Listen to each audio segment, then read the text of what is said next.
There's another myth that you bust, which I thought was really interesting, because I know a lot of people that have used this as a reason not to run. They say it's really bad for your knees. Oh man, that gets me so mad, right? I mean, I hear this from doctors all the time, right? Oh yeah, running is bad for your knees. Now, it is true that knee injuries are the most common running injuries. But arthritis, which is really what they're usually talking about, it's absolutely, definitively not true that running increases rates of knee cartilage damage and arthritis. So arthritis is caused by cartilage wearing away in a joint, right? And it's a myth that running actually increases cartilage damage. If you have arthritis, running is excruciating and problematic.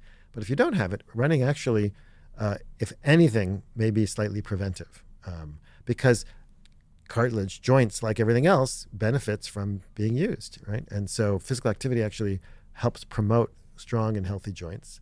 We used to think that it just caused them to wear away, but actually, like cars, wearing away at their tires. But now we know that actually physical activity promotes repair mechanisms in cartilage, just as it does in other tissues in the body.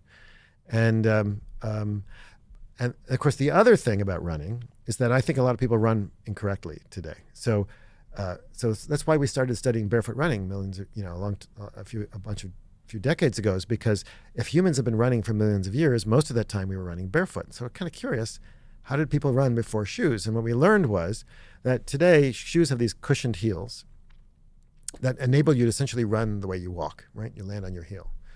And everybody who's barefoot sometimes lands on their heel, but people who are barefoot more often than not, land on the ball of their foot and then let their heel down. It's called a forefoot strike or a midfoot strike. And when you do that, we worked out the biomechanics of that and published a paper on the cover of Nature showing that when you do that, you actually prevent your foot from crashing into the ground, causing what's called an impact peak, a collisional force. You run lightly and gently. So if you were to take your shoes off and run up Lexington Avenue here, I guarantee you would not be landing on your heels. Within a few steps, you'd start landing on the ball of your foot because it hurts less.